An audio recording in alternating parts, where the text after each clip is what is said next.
my name my name is Rudy. I think the best way to describe me is a lapsed music journalist. I used to review gigs, albums, and interview a few bands. For publications like Louder Than War, DIY, The Quietus, and London in Stereo. I've interviewed Did you bands interview like. me for Louder Than War? Say that again. Did you interview me for Louder Than War? London in Stereo. That was the All first right, okay, publication. okay. Yeah. Oh, Um, sorry, forgive me, I cut you. that's all right. That's all right. So yeah, I've written for those publications. I've interviewed Tom before. Reviewed one of your gigs at in Camden, at a venue in Camden. I can't remember the name of it, but I can picture Oh it. yeah. So was it Solo, Bar Solo? I think so. Yeah. Right out of the station.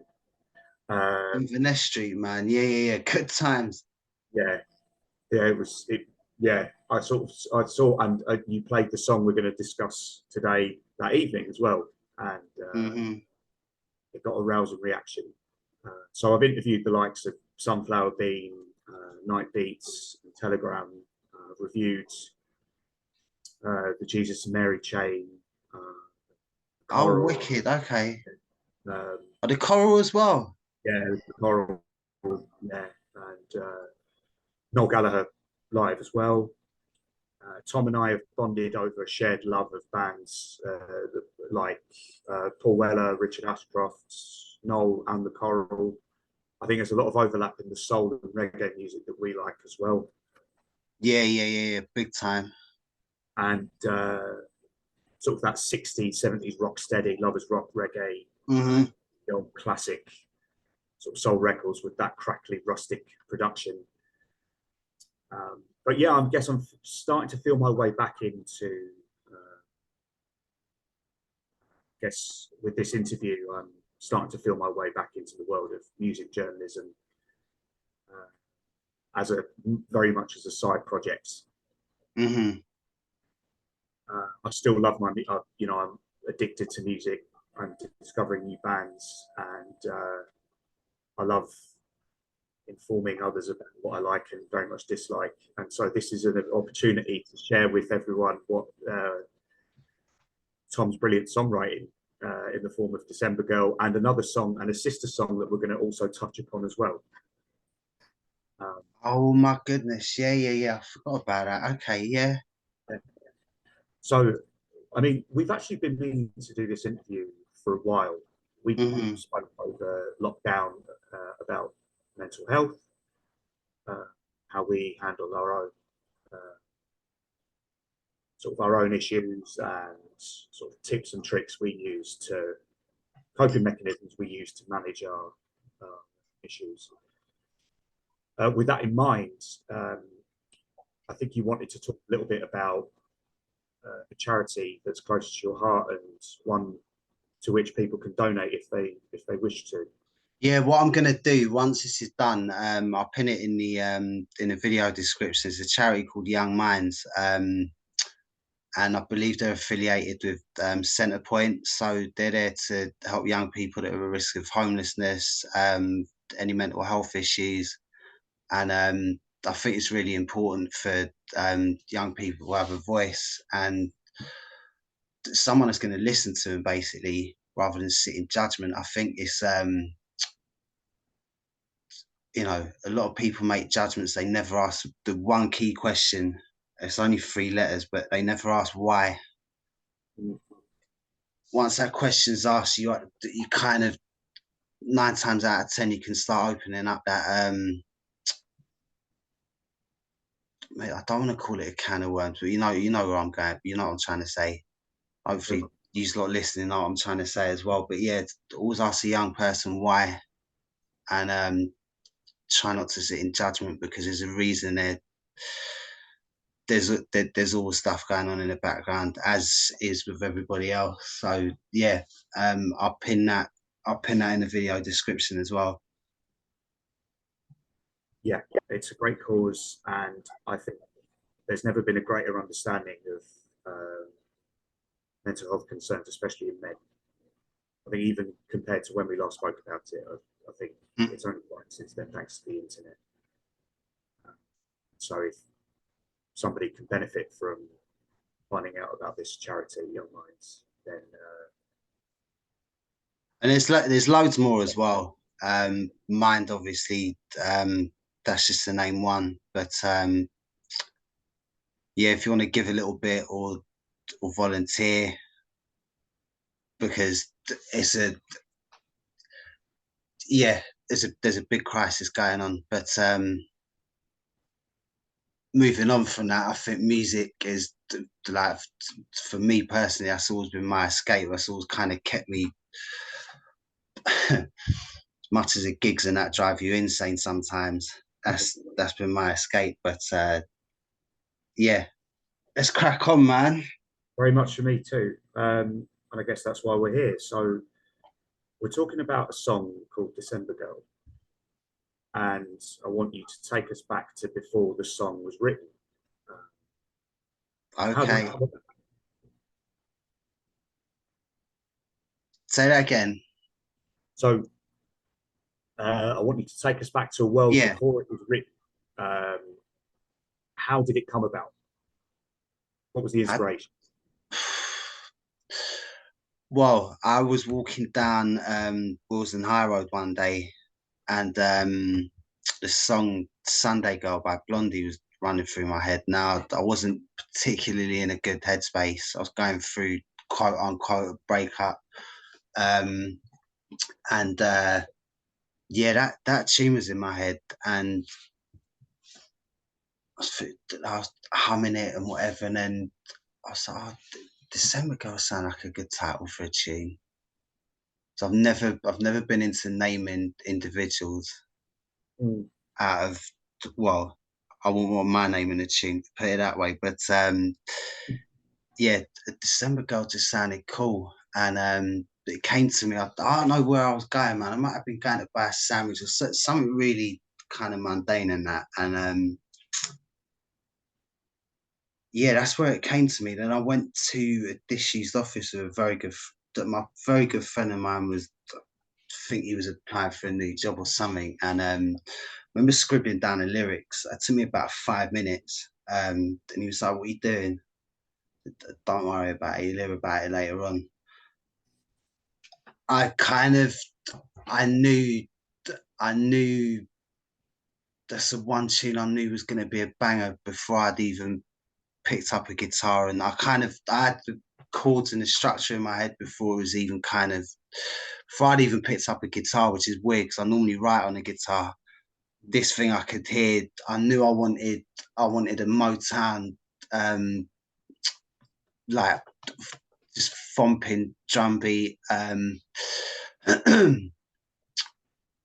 I had that other tune. Oh, what's that tune by the Four Tops, man? Reach Out. I could hear the drum beat of that as well. And it's anyway, yeah, wrote the lyrics out. The only thing I didn't have was the middle eight, and that didn't come till quite a bit later on.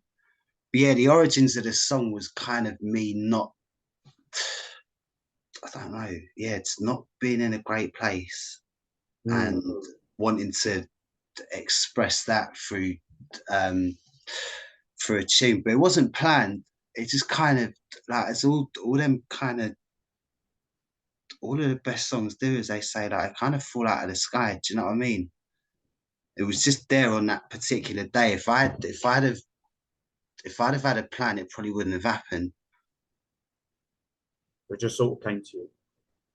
Yeah. I'm trying to fit. Yeah, I've never, apart from maybe more like kind of recent stuff that I've put out there, I've never really given any great deal of thought to the process of writing.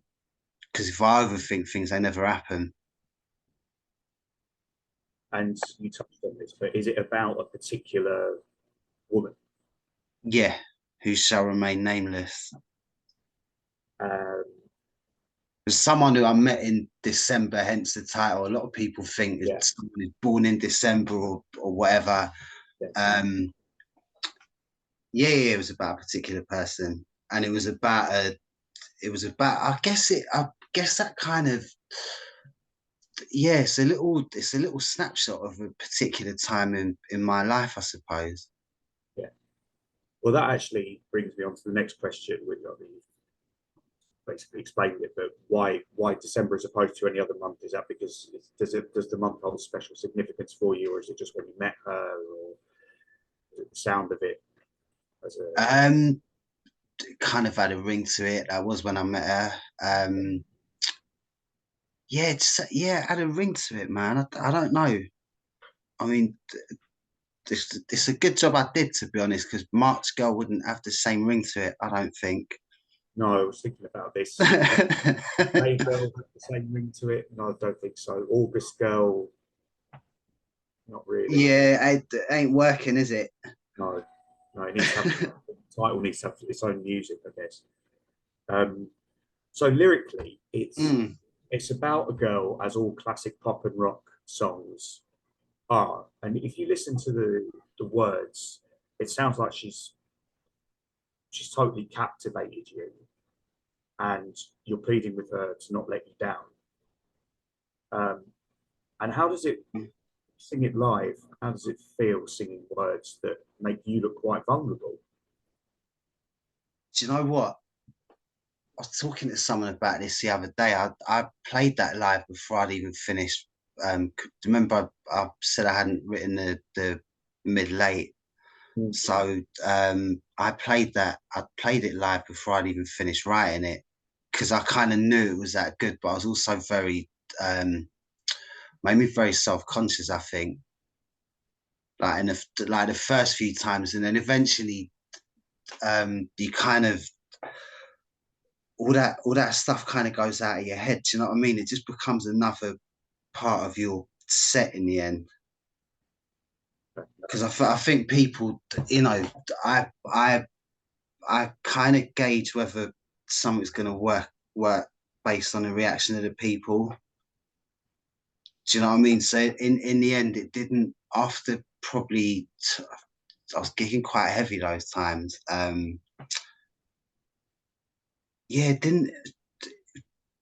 After a while, they're not your songs anymore.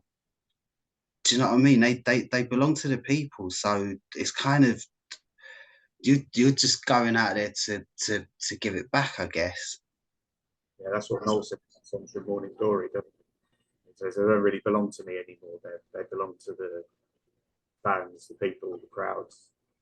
Yeah, I think he's right. I mean, people, it's the people that made that song. Do you know what I mean? You know, the amount of people that I've met and have come into contact with because of that one tune, it kind of changed the whole trajectory of where I was going. Do you know what I mean? Because I've always done it purely out of love. I've never written anything because I want to do this type of thing or whatever. But yeah, that song kind of changed everything. And it's not, I wrote it, but it ain't mine anymore. So that's quite interesting. So when you say it changed your trajectory, in what way? Mm. Um, I don't. Excuse me. Just going back to the beginning, I guess I kind of knew that was always going to be the last song in my live set. I didn't know how it'd be received, and so I remember someone put a post out on. It would have been Facebook at the time. I don't think I can't remember what other social media platforms existed, but Dennis Bovell, who's one of the pioneers of UK Lovers Rock, um, he put a post out saying he was looking for new up and coming artists to play um, tunes on his radio show. I think it was what's the name of the show now? Dub on Air, I think. I thought, do you know what? I love what he did, but I know that my music doesn't really fit. It doesn't really fit in with what he plays on his show. But I'm not a believer of putting things into boxes. So I thought, "Do you know what, I've got nothing to lose by dropping him a line and sending in a tune." And he replied, and he was like, "Yeah, it's a banger, it's on." Oh, And I was like, "Oh, fucking hell, okay." and I remember playing it live. I've got to give a big shout out to my friend Bullet, who he runs a jam in Ladbroke Grove. I remember playing it down there, and yeah, that's how I met my current backing vocalist, Geraldine Reid. She was there that night. I forget when that was. Probably about a year after the event, and yeah. So did you write that song, Tom? It's like, yeah. So it's great. And then I asked her if she wanted to come and sing it with me one day, and then we've worked together ever since. So that's to name but two. To just give that one tune gave me a lot of exposure, man, and it still works now. so you mentioned that people come up to you and talk to you about that song. What do they say, and how does it make you feel when people, come Remember, up? someone came up to me. I was doing a little gig in Streatham. There was the same. So this is summer 2014, wicked time. It's a wicked summer, man. I was playing this tiny little cafe bar type thing, and I mean, like, of all respect, if anybody from down there's watching, it's like the sound system was terrible. Do you know what I mean? It's very DIY and all that. And again, the music that was going on that night, I didn't know. I had no idea what I was walking into, but it's very much like a R&B artists, rappers, and stuff like that. I mean, they were fantastic, but I was the only. I didn't know what the gig was, and if someone came up to me and they were like, how did you write that?" My answer to which was, I don't know. I couldn't. How does it make me feel? If people are enjoying what I do, man, then I've done my job. From when I was younger, all I wanted to do was, if I could move one person, then I've achieved something, you know. Yeah, yeah. I've heard Richard Ashcroft say that as well. Actually, one of our sort of mutual favourites, he said wanted to make music that made people feel something, even if it was a negative emotion. It was to feel something. Yeah. And we could safely say that he does. But I think December Girl definitely. I mean, I try to write about, like, kind of universal truths. Do you know what I mean? Mm. And for me, there's three of them: love, life, hope. Although I was thinking about this yesterday. When I listen back to that song, because I don't really, unless I've got to revisit it for a rehearsal, I don't really bother going back to listen to what I've written too much. I kind of park it where it is, and I might, might come on shuffle every now and again. And I'm like, oh, that's really good. It's not a lot. I don't know if there is a lot of hope in that song.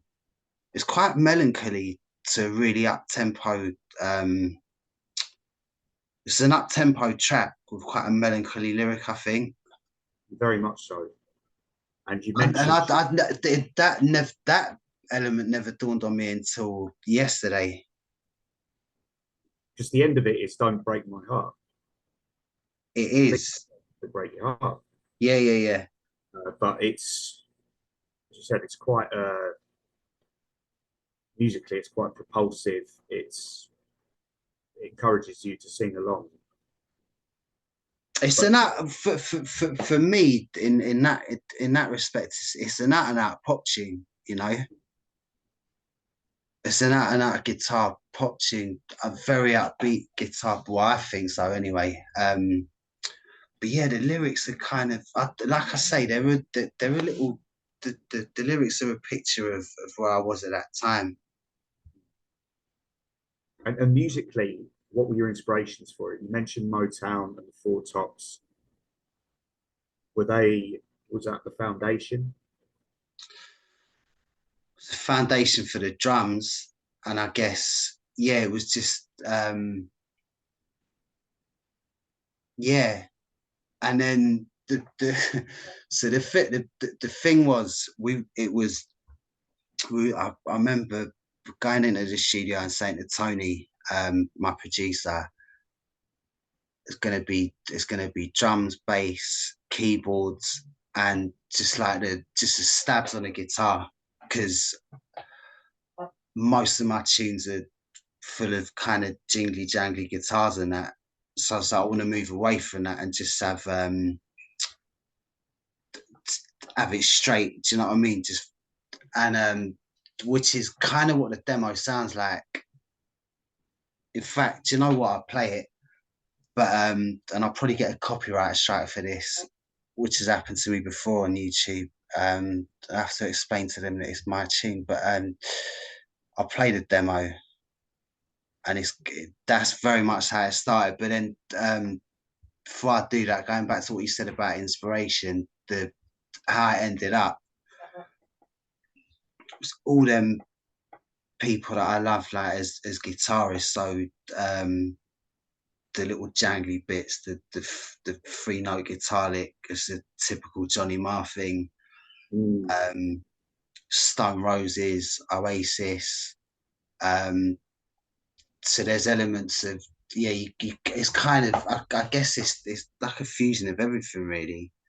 Do you know what I mean? And the lyric in the middle bit, which I probably didn't finish till a few months later. When I look at the timeline of when we started recording it to when we finished, probably the longest thing is the longest project we've worked on. Because it was just a mess at the start, man. I was in the studio kind of half cut most of the time, and Tony that kind of pulled it together.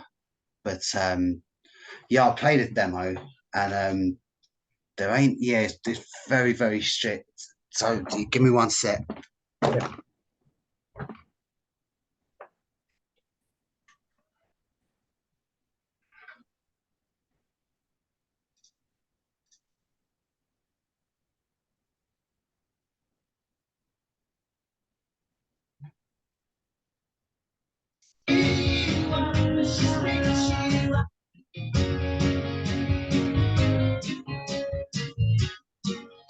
Can you hear that? Indeed, yeah.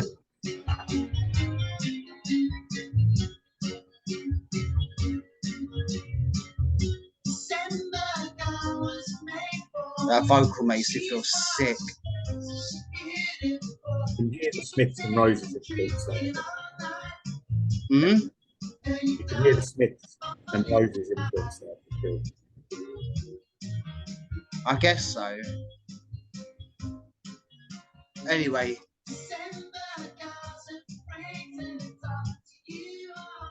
How long did it take you to write? I'm going to turn this off and we'll come back to it later, yeah? Yeah.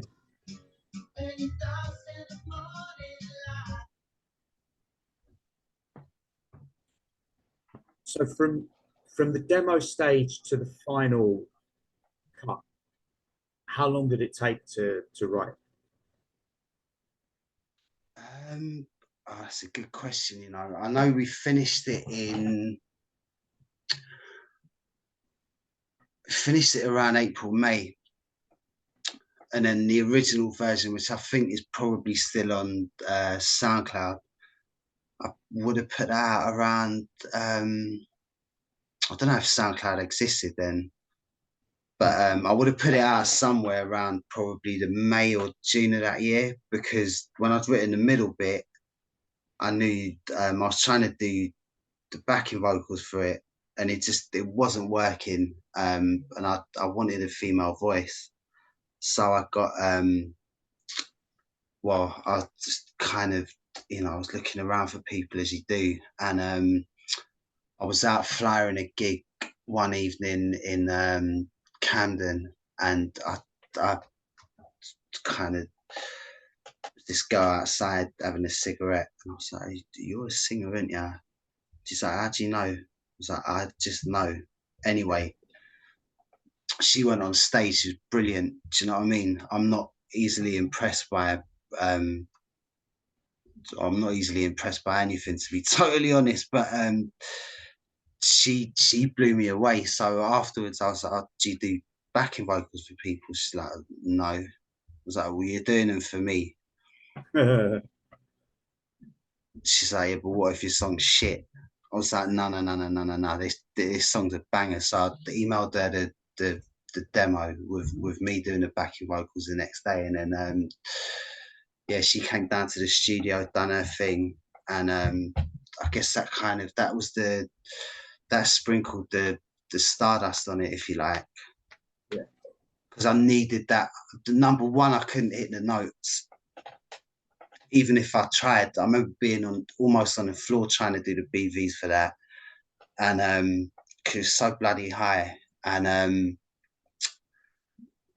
yeah, she came in and just did it, and she nailed it. She nailed it. One of the most naturally gifted singers that I've ever met. Wicked and wicked vibe as well. Well, tell us about her. You wanted to name check some people who helped you make the song, namely your producer and backing vocalist. I mean, maybe you could tell us about Tony, a bit about the backing singer, if you're still working with her, and those who played guitar, bass, vocal, keys, and drums on the song. Shed some light on that, if you will. Yes, so Tony I met in, I think it was 2004 or 5, and I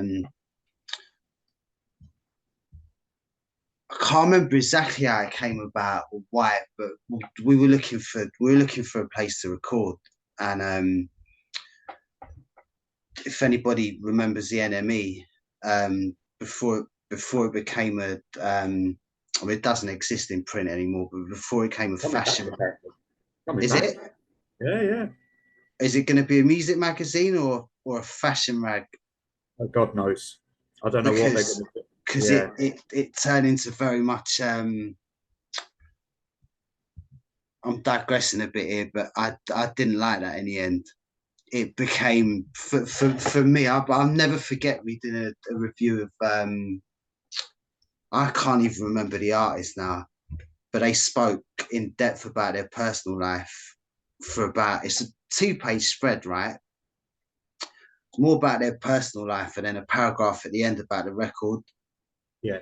And I was like, no, no, no, no, no, this is crap. I'm not really interested in what drugs they're taking or all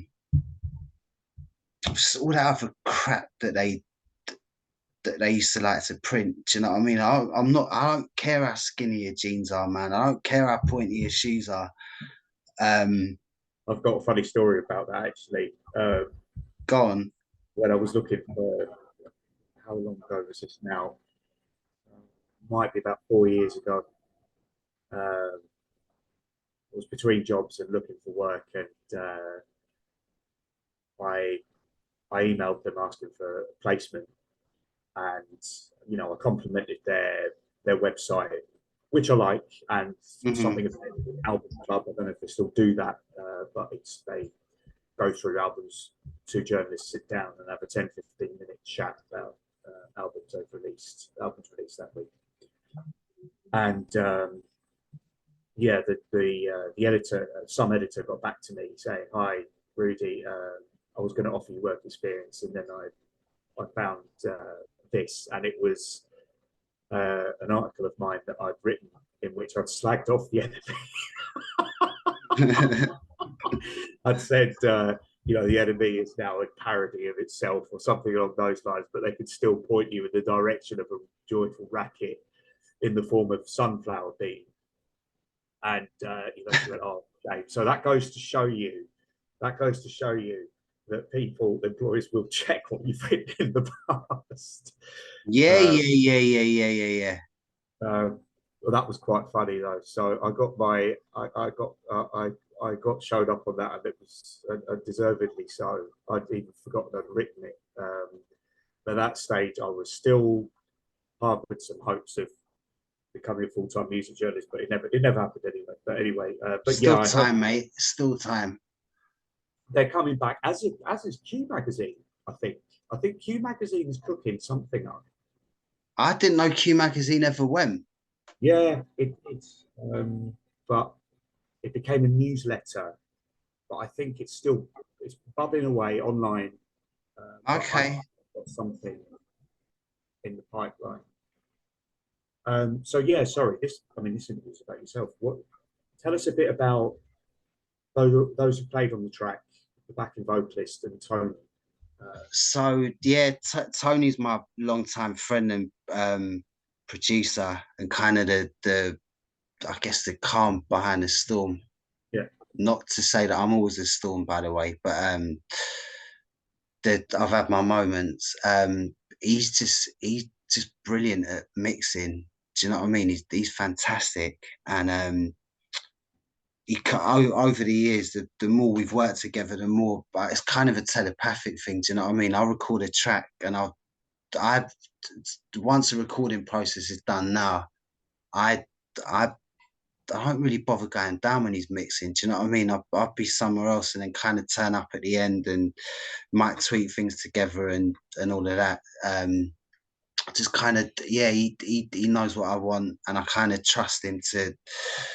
He's got an amazing ear for frequencies and all the stuff that I really lack patience with. Um, so yeah, it's very much like a there's some producers that want to take over a tune, and thankfully he isn't one of them. He, he's forgiving with his time. He's very, very, very patient, and he's, as it should be, he's there to let you express yourself and be the best that you can. And I've seen him do that with many different people. So on that track, he played the drums, played the keyboards.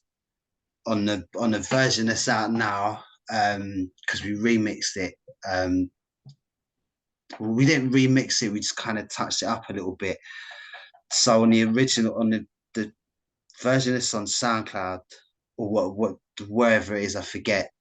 It was myself playing a bass, but I asked him to redo it for the remix. So he plays bass guitar on that. It's me on guitars. I might have played a bit of keys, and Donna's on backing vocals. Although when Donna, are you still recording with her, working with her? no, we've not done anything together for a while, man. It's a good few years to be honest. She's still out there doing her thing though. Yeah. So my live backing vocalist now is a lady by the name of Geraldine Reed. Also goes by Gigi is her artist page. Yeah, she's fantastic. Um, and again, she's just got this lovely kind of warm, just a lovely natured lady. Do you know what I mean? So I know with her next to me, and it was the same with Dana. To be fair, like I know if I'm not on point, they're gonna cover me because I've worked with people in the past, and I'm like you know gonna have to carry you through this gig. But yeah, that's not the case with them, man. I've been blessed, really. Do you know what I mean? Because as anybody that's been in and around it in any kind of capacity, like the music industry can be quite dirty. I've been blessed to meet some very good people. Yeah, I get the sense that you can't really put a price on a good relationship, especially with a producer, from what you said. No, no, no, no, no. I've heard some stories, man. I've heard some stories about producers from, and that's not just here in the UK. It's all over the world. Like they're kind of. I guess we're all ego driven to a point, aren't we? But a lot of producers want to make their thing. They want to make it theirs rather than the writers or. whether they want to control, or they'll take the track and do something with it themselves. You've got to be quite shrewd, or like I said, I lucked out meeting Tony, because I've worked with a couple of other people and it didn't happen. Like the vibe weren't right, Yeah, I mean that's everything to the success of the song. Because if it was produced in a different way, it might not transmit the same feeling you want or you get with this version. Yeah, well, again, I think it's very much a collaborative thing. Because I know in my head how I want it to sound, but I might not. I use the analogy of language. Yeah. Do you know what I mean? Music is like playing a musical instrument. It's kind of like learning a language. So if I can't play a certain part on the keys or the drums or whatever, I can articulate that to him in some way, and he'll get it and he'll do it. And by the same token, if he thinks something ain't working, it's like, right, well, what about if you try it like this? And yeah, it's just for anything you do, it's you're working as a team, really, aren't you? It's not do you want the best for the song ultimately, because it's not just my work going out there, it's his work. That's fine. You want the best for the song. Yeah, totally. I'm not really interested in, I've written it. If I think it's crap, it ain't going out. And that has happened in the past with certain things. So I leave that to one side and maybe revisit it another time. But yeah, I've lost my train of thought. On that note, we'll take a little break. Yeah. And we'll come back for part 2 in a bit. See you in a bit.